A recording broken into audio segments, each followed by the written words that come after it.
Good morning प्यारे बच्चों। Gyanodaya online class में सभी बच्चों का हार्दिक स्वागत है। अपना टॉपिक चल रहा था मैकेनिज्म ऑफ रेस्पिरेशन। पिछली कक्षा में हमने पढ़ा था श्वसन की क्रियाविधि। पहला था अपना निःश्वसन। निःश्वसन में मैंने आपको बताया कि वायुमंडल की वायु को फेफड़ों में भरना या शरीर में लेना निःश्वसन कहलाता है। इस क्रियाविधि में क्या होता है कि एक एक्टिव प्रोसेस है, एक सक्रिय क्रियाविधि होती है। इसमें बाह्य अंतराप्रसुप पेशी में संकुचन होता है और जैसे ही बाह्य अंतराप्रसुप पेशी में संकुचन होगा अपना डायफ्राम कैसा हो जाएगा, गुम्दाकार से चपटा हो जाता है। पसलियाँ ऊपर उठती हैं, बाहर की ओर निकलती हैं, स्टर्नम नीचे की ओर झुक जाती हैं, जिससे वक्ष गुहा का आयतन बढ़ जाता है और वक्ष गुहा का आयतन बढ़ने से फेफड़े का आयतन भी बढ़ जाता है। फिर क्या होगा कि अंदर का वायुदाब कम होने से वायुमंडल की वायु फेफड़ों में भर ली जाती है। वो प्रक्रिया क्या कहलाती है? निःश्वसन कहलाती है। फिर मैंने बताया कि निःश्वसन की प्रक्रिया के बाद उद्श्वसन की प्रक्रिया शुरू होती है, जो एक निष्क्रिय प्रावस्था होती है। यह सामान्य रूप से होने वाली प्रक्रिया है। इसमें किसी प्रकार का संकुचन नहीं होता। कहने का मतलब ये होगा कि बाह्य अंतराप्रसुप पेशियाँ, अपना डायफ्राम, अपनी पसलियाँ, स्टर्नम मूल अवस्था में आते हैं, अपनी मूल स्थिति में आने का प्रयास करती हैं और जैसे ही मूल स्थिति में आती हैं तो डायफ्राम पुनः कैसा हो जाता है? गुम्दाकार हो जाता है। कैसा हो जाता है? गुम्दाकार हो जाता है और ये शिथिल अवस्था में पड़ जाते हैं, जिससे वक्ष गुहा का आयतन घटे जाता है। वक्ष गुहा का आयतन घटने से वायुदाब बढ़ेगा और शरीर के अंदर निर्मित CO2 गैस वायुमंडल में मुक्त हो जाती है। वो पूरी की पूरी प्रक्रिया क्या थी? यानी श्वसन की क्रियाविधि थी। आज हम श्वसन से संबंधित कुछ आयतन की बात करते हैं। देखो, श्वसन संबंधी आयतन ये बहुत ही महत्वपूर्ण टॉपिक है। इसमें यहाँ से बोर्ड की परीक्षा में प्रश्न आता है, नीट की एग्ज़ाम में भी कई प्रश्न यहाँ से पूछे जाते हैं श्वसन संबंधी आयतन से, इसलिए अच्छे से इस टॉपिक को आप स्टडी करेंगे। देखो, अब मेरे साथ जुड़िए। श्वसन संबंधी आयतन क्या है? पहले आयतन की बात करते हैं हम, ज्वारीय आयतन। देखो, ज्वारीय आयतन क्या है? टाइडल वॉल्यूम क्या चीज़ है? टाइडल वॉल्यूम ज्वारीय आयतन क्या चीज़ है? निःश्वसन की प्रक्रिया में ग्रहण की गई वायु तथा उद्श्वसन की प्रक्रिया में मुक्त की गई वायु की मात्रा क्या कहलाती है? ज्वारीय आयतन कहलाती है। एक बार फिर से देखो परिभाषा को। निःश्वसन में ग्रहण की गई वायु की मात्रा और उद्श्वसन में मुक्त की गई वायु की मात्रा का जो योग है वो क्या कहलाता है? ज्वारीय आयतन कहलाता है। देखो, मनुष्य एक निःश्वसन में 500 ml वायु ग्रहण करता है तथा एक उद्श्वसन में 500 ml वायु क्या कर देता है? शरीर से बाहर मुक्त कर देता है। तो देखो, एक ज्वारीय आयतन में, एक निःश्वसन ज्वारीय आयतन में 500 ml वायु लेगा, एक उद्श्वसन ज्वारीय आयतन में 500 ml वायु वायुमंडल में मुक्त कर देता है। एक स्वस्थ मनुष्य 6000 से 8000 ml प्रति मिनट की दर से क्या करता है? ज्वारीय आयतन को दर्शाता है। कहने का मतलब क्या हुआ कि वह 1 मिनट में 6000 ml वायु निःश्वसित कर सकता है और 6000 से 8000 वायु उद्श्वसित कर सकता है। तो ज्वारीय आयतन क्या चीज़ हुआ? निःश्वसन में ग्रहण की गई वायु और उद्श्वसन में मुक्त की गई वायु का जो आयतन है या जो मात्रा वो क्या कहलाती है? ज्वारीय आयतन कहलाती है। अब इसमें दूसरा आयतन है निःश्वसन आरक्षित आयतन। देखो, ध्यान से सुनना। निःश्वसन आरक्षित आयतन, निःश्वसन आरक्षित आयतन, inspiratory reserve volume, inspiratory reserve volume IRV, ये क्या चीज़ है? देखो, बलपूर्वक निःश्वसन की प्रक्रिया में ग्रहण की गई वायु की मात्रा निःश्वसन आरक्षित आयतन कहलाती है। वो तो सामान्य अवस्था में होने वाली, ज्वारीय आयतन तो सामान्य अवस्था में होने वाली प्रक्रिया थी। अब बलपूर्वक निःश्वसन की प्रक्रिया में ग्रहण की गई वायु की मात्रा क्या कहलाती है? निःश्वसन आरक्षित आयतन कहलाती है। निःश्वसन, इसका मान 2500 से 3000 ml होता है। ध्यान देना प्रिय विद्यार्थियों, निःश्वसन आरक्षित आयतन क्या है? बलपूर्वक निःश्वसन की प्रक्रिया में ग्रहण की गई वायु की मात्रा निःश्वसन आरक्षित आयतन कहलाती है, जिसका मान 2500 से 3000 ml होता है। फिर नंबर 3 बात करें, उद्श्वसन आरक्षित आयतन। देखो, उद्श्वसन, इसे हम उच्चवसित बोल सकते हैं, इसे हम बहिश्वसन आरक्षित आयतन कह सकते हैं। देखो, ये क्या चीज़ है? एक्सपायरेटरी रिजर्व वॉल्यूम क्या है, ERV क्या है। बलपूर्वक उत्सवसन की प्रक्रिया में निकाली गई या मुक्त की गई वायु की मात्रा क्या कहलाती है, उच्छ्वसित आरक्षित आयतन कहलाती है। एक बार फिर से देखो, बलपूर्वक के उत्सवसन की प्रक्रिया में मुक्त की गई वायु की मात्रा उच्छ्वसित आरक्षित आयतन कहलाती है, ERV है। इसका मान 1000 से 1100 ml होता है। इसका मान कितना होता है, 1000 से लेकर के 1100 ml तक होता है। अब देखो नंबर 4 की बात करें, अवशेषी आयतन। नंबर 4 देखो क्या है, अवशेषी आयतन RV, अवशेषी आयतन RV। बलपूर्वक निकाली गई वायु की मात्रा। देखो उत्सवसन की प्रक्रिया में यानी बलपूर्वक निकाली गई वायु की मात्रा के बाद जो वायु की मात्रा फेफड़ों में रहती है या फेफड़ों में जो वायु की मात्रा शेष रह जाती है उसे क्या कहते हैं, अवशेषी आयतन कहते हैं। इस परिभाषा को अच्छे से समझो। देखो क्या है कि उत्सवसन की प्रक्रिया में बलपूर्वक वायु की मात्रा शरीर से बाहर निकालेंगे, इसके बाद भी जो मात्रा फेफड़ों में शेष रह जाती है वो अवशेषी आयतन कहलाती है और इसका मान 1100 से 1200 ml तक होता है। 1100 से 1200 ml तक होता है। तो हमने कितने श्वसन संबंधी आयतन की बात की, 4। पहला कौन सा था, ज्वारीय यानी ग्रहण की गई वायु की मात्रा और मुक्त की गई वायु की मात्रा क्या कहलाती है, ज्वारीय आयतन कहलाती है। नंबर 2 क्या था, निःश्वसन आरक्षित आयतन यानी बलपूर्वक के निःश्वसन की प्रक्रिया में ग्रहण की गई वायु की मात्रा निःश्वसन आरक्षित आयतन कहलाती है, जिसका मान मैंने 2500 से 3000 ml बताया। फिर इसके बाद 3 नंबर था अपना उत्सवसन आरक्षित आयतन यानी बलपूर्वक उत्सवसन की प्रक्रिया में मुक्त की गई वायु की मात्रा उच्छ्वसित आरक्षित आयतन कहलाती है और जिसका मान कितना होता है, 1000 से 1100 ml होते हैं। फिर नंबर 4 था अपना अवशेषी आयतन RV। अवशेषी आयतन क्या होता है कि बलपूर्वक उत्सवसन की प्रक्रिया में बलपूर्वक मुक्त की गई वायु की मात्रा के अलावा जो वायु किसमें शेष रह जाती है, फेफड़ों में शेष रह जाती है उसे अवशेषी आयतन कहते हैं और जिसका मान कितना होता है, 1100 से 1200 ml होता है। अब इनके अलावा श्वसन संबंधी कुछ कैपेसिटीज़ हैं। देखो श्वसन संबंधी क्षमताएं, उसमें सबसे पहली क्षमता है निःश्वसन क्षमता। निःश्वसन क्षमता इंस्पायरेटरी कैपेसिटी IC। ध्यान से देख लो क्या होता है कि वायु की वह अधिकतम मात्रा जो एक निःश्वसन में ग्रहण की जाती है निःश्वसन क्षमता कहलाती है। एक बार फिर से समझना क्या परिभाषा है कि वायु की वह अधिकतम मात्रा जो एक निःश्वसन में ग्रहण की जाती है वो क्या कहलाती है, निःश्वसन क्षमता कहलाती है। देखो इसको कैसे प्राप्त करते हैं, IC बराबर IRV और प्लस का TB यानी ऐसे भी बता सकते हैं हम कि निःश्वसन आरक्षित आयतन और ज्वारीय आयतन का योग क्या कहलाता है, निःश्वसन क्षमता कहलाता है।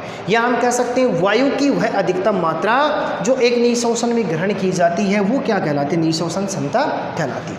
देखो इसका काउंट करते हैं। IRV मैंने आपको बताया इसका अमाउंट होता है 2500 से 3000 ml और टाइडल वॉल्यूम कितनी है, 500 ml। तो इसकी उच्चतम कोटि का मान इसके साथ में काउंट करो तो कितना हो जाता है, 3500 ml। तो निःश्वसन क्षमता का मान कितना होता है, 3500 ml होता है। कैसे प्राप्त कर लिया, IRV के साथ में किसको काउंट कर दिया, TB को काउंट कर दिया। TB क्या है, टाइडल वॉल्यूम यानी ज्वारीय आयतन।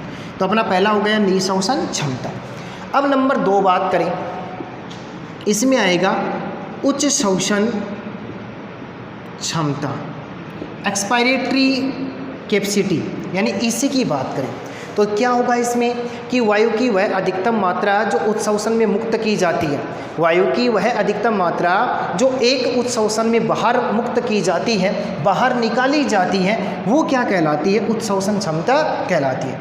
इसका मान कैसे निकालेंगे, EC बराबर ERV प्लस का TB यानी कहने का मतलब क्या हुआ, expiratory reserve volume plus tidal volume का टोटल अमाउंट किसके बराबर होता है, EC के बराबर होता है।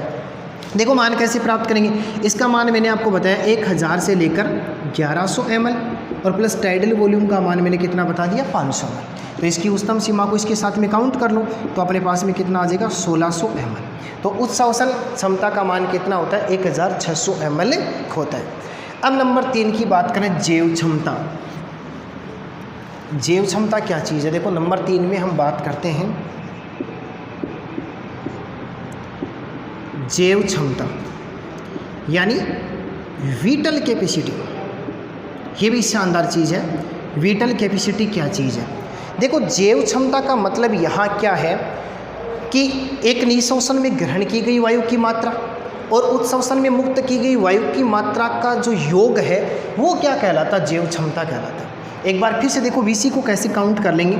एक बार फिर से देखना, निःश्वसन में ग्रहण की गई वायु की मात्रा तथा उत्श्वसन में मुक्त की गई वायु की मात्रा का योग क्या कहलाता है, जैव क्षमता कहलाता है। देखो तो फिर कैसे निकालेंगे, IRV प्लस ERV और प्लस TV।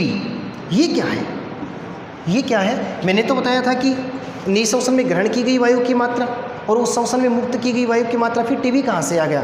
तो मैंने ये भी बताया था कि ये जो अपना वॉल्यूम है इसका, कि इसमें जो मात्रा किस में शेष रह जाती है, यानी टाइडल वॉल्यूम है निःश्वसन की प्रक्रिया में, वो उसको साथ में काउंट करना पड़ता है। तो देखो मान निकालते, इसका मान था अपने पास में 2500 और कितना है 3000 प्लस ERV का मान है 1000 से लेकर के 1100 और प्लस टाइडल वॉल्यूम का मान कितना है अपने पास में 500। तो इसकी उच्चतम सीमा को लिखो 3000, इसकी उच्चतम सीमा है अपने पास में 1100 और आगे कितना हो गया 500। काउंट करो टोटल तो अपने पास में कितना आ जाएगा 4600 ml। तो जैव क्षमता कितनी होती है फेफड़ों के लिए 4600 पाई जाती है। कैसे काउंट कर लिया, IRV plus ERV plus tidal volume, इसके साथ में काउंट करेंगे तो अपने पास में कितना आ जाएगा 4600 ml मानी जाती है। ये किसकी मात्रा हो गई, जैव क्षमता की मात्रा हो गई। अब इसके बाद में हम बात करते हैं नंबर अगले की, तो वो है कार्यात्मक या हम कह सकते क्रियात्मक अवशिष्ट क्षमता। देखो फंक्शनल क्या चीज़ है, कार्यात्मक नाम से स्पष्ट क्रिया करने वाली क्रिया है, इसमें काम होगा। इसका मतलब क्या होता है कि इसके अंदर जो उत्श्वसन की जो प्रक्रिया है, ध्यान से देखो नाम से स्पष्ट है, उत्श्वसन होगा, वायु की मात्रा बाहर मुक्त की जाती है, अवशिष्ट का मतलब RV है। तो यानी उत्श्वसन की प्रक्रिया के बाद जो फेफड़ों में जो मात्रा वायु की बचती है, उन दोनों का टोटल क्या कहलाता है, कार्यात्मक अवशिष्ट क्षमता कहलाता है, यानी FRC। क्या कहलाता है, FRC। और इसका मान किसके बराबर हो जाएगा, तो देखो ERV और प्लस किसके बराबर हो जाएगा, RV के बराबर हो जाएगा। एक बार फिर से देख लो क्या चीज़ है, FRC कार्यात्मक या क्रियात्मक अवशिष्ट क्षमता क्या है कि उत्श्वसन की प्रक्रिया में जो गैस मुक्त की जाती है उसके बाद जो फेफड़ों में रह जाती है, दोनों का काउंट क्या कहलाता है, FRC कहलाता है। मान देखो इसका मान है 1000 से लेकर के 1100, 1000 से लेकर के कितना है 1100, और इसका मान अपने पास में कितना आता है, तो देखो RV की मान की बात की थी 1100 से लेकर के 1200 तक। इसकी उच्चतम सीमा कितनी है 1100, इसकी कितनी है 1200, दोनों को काउंट कर दो तो अपने पास में कितना आ जाएगा 2300 ml आ जाएगा। तो क्रियात्मक कार्यात्मक अवशिष्ट कैपेसिटी कितनी है फेफड़ों की 2300 ml। कैसे काउंट करेंगे, ERV प्लस का RV, या हम क्या कर सकते हैं, ERV का मतलब है यानी बलपूर्वक निकाली गई वायु की मात्रा प्लस फेफड़ों में बची वायु की मात्रा का टोटल योग क्या कहलाता है, क्रियात्मक कार्यात्मक अवशिष्ट क्षमता कहलाता है। अब इसके बाद देखो आगे बढ़ते हैं तो अपने पास में आता TLC। TLC क्या है, देखो TLC का मतलब है टोटल लंग्स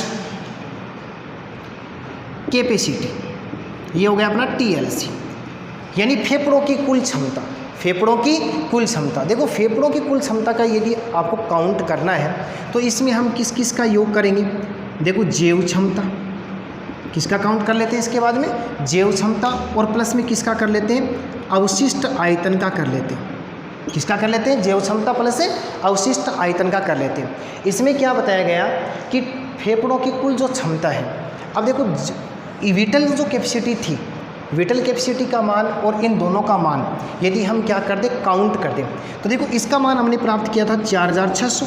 हम जानते अवशिष्ट यानी RV है ये देखो, इसको यदि शॉर्ट में लिखना चाहो तो लिख सकते हो VC प्लस का RV। क्या लिख सकते हो, VC प्लस का RV। तो VC का मान कितना 4600 और RV का मान कितना है 1100 से 1200। तो इसकी उच्चतम सीमा को काउंट इसके साथ में करूँ तो 4600 प्लस 1200 अपने पास में कितना आ जाएगा 5800 ml। तो अपने टोटल लंग्स कैपेसिटी कितनी पाई जाती है? फेफड़ों की 5800 ml पाई जाती है। ये थी पूरी श्वसन से संबंधित क्षमताएं और आयतन, जिसमें हमने ज्वारीय आयतन, निःश्वसन आरक्षित आयतन, उत्श्वसन आरक्षित आयतन और अवशेषी आयतन और कुछ क्षमताएं थी, जिसमें निःश्वसन क्षमता, उत्श्वसन क्षमता, कार्यात्मक आरक्षित क्षमता, जैव क्षमता, ये टोटल यानी फेफड़ों की कुल क्षमता का अध्ययन किया। अब अगला टॉपिक अपना इस पाठ का कृत्रिम श्वसन। देखो कृत्रिम श्वसन क्या चीज़ है। यदि कोई व्यक्ति दुर्घटना हो जाए, यानी वो पानी में डूब जाए, विद्युत के झटके लग जाएं या कार्बन मोनोऑक्साइड गैस फेफड़ों तक पहुंच जाए, तो उसकी श्वसन की प्रक्रिया बाधित हो जाती है। कंडीशन ये है कि उसकी यदि हृदय स्पंदन जारी है तो उस व्यक्ति को कृत्रिम श्वसन के द्वारा बचाया जा सकता है। देखो आजकल कृत्रिम श्वसन की बहुत सारी विधियां हैं, लेकिन मुख से मुख मिलाकर सांस देने वाली विधि अधिक कारगर साबित होती है। कृत्रिम श्वसन में इसकी विधि के चरण क्या है? तो पहला चरण क्या होगा कि रोगी को कृत्रिम श्वसन देने वाला व्यक्ति क्या काम करेगा? अपना एक हाथ रोगी की गर्दन के नीचे रखेगा, दूसरा हाथ उसके माथे पर लगाएगा और गर्दन पर के नीचे जो रखा गया हाथ है उसे गर्दन को ऊपर इस प्रकार उठाता है कि गर्दन पूरी खिंच जाए और जीवा जो है वो पीछे से क्या हो जाए? मुक्त हो जाए, स्वतंत्र हो जाए, ताकि श्वास नली क्या हो जाए? खुल जाए, यानी श्वसन मार्ग खुल जाए। अब वो 2 नंबर चरण में क्या काम करेगा? यानी माथे पर रखे हाथ से रोगी की नाक को क्या कर देगा? बंद कर देगा और कृत्रिम श्वसन देने वाला व्यक्ति अपना मुख रोगी के मुख से मिलाकर क्या कर देता है? उसको वायुरुद्ध बना देता है। और उसमें 3 नंबर चरण में क्या होगा? फिर 3 नंबर चरण में ये होगा कि कृत्रिम श्वसन देने वाला व्यक्ति उस रोगी व्यक्ति को 1 मिनट में 12 बार ज्वारीय आयतन से दुगुनी वायु उसके फेफड़ों में भरेगा, ताकि उसमें क्या हो जाए? श्वसन की जितने भी तंत्र हैं वो शुरू हो जाएं। फिर अगले चरण में क्या होगा कि उसकी नाक और मुख को खुला रख करके उस श्वसन की प्रक्रिया को नोट किया जाता है। तो कृत्रिम श्वसन में यदि 1 मिनट में 12 बार से अधिक, या हम कह सकते हैं 1 मिनट में 12 बार ज्वारीय आयतन से दुगुनी वायु यदि उसके फेफड़ों तक पहुंचाई जाती है तो उस व्यक्ति में श्वसन की प्रक्रिया शुरू हो जाती है और उस व्यक्ति को बचाया जा सकता है। तो एक बार फिर से देखो, मैं पूरा रिपीट कर रहा हूँ धीरे धीरे। कृत्रिम श्वसन क्या है? किसी दुर्घटना के कारण किसी व्यक्ति की श्वसन की क्रिया बाधित हो जाए और यदि हृदय स्पंदन जारी है तो कृत्रिम श्वसन के द्वारा उसको बचाया जा सकता है। कृत्रिम श्वसन में क्या करेंगे? पहले चरण में क्या होगा कि कृत्रिम श्वसन देने वाला व्यक्ति रोगी अपना एक हाथ रोगी की गर्दन के नीचे रखेगा और दूसरा उसके ललाट या माथे पर रखेगा। नीचे रखे हाथ से गर्दन को ऊपर इस प्रकार उठाएगा कि पूरी की पूरी गर्दन खींच जाए और जीभ पीछे से क्या हो जाए? अलग हो जाए, ताकि श्वसन नली खुल जाए। 2 नंबर चरण में क्या होगा कि माथे पर रखे हुए हाथ से रोगी की नाक व मुख को क्या करेगा? वो बंद करेगा। नाक को क्या कर लेगा? बंद करेगा और फिर रोगी के मुख से मुख को इस प्रकार मिलाएगा, वो वायुरोधी बन जाए।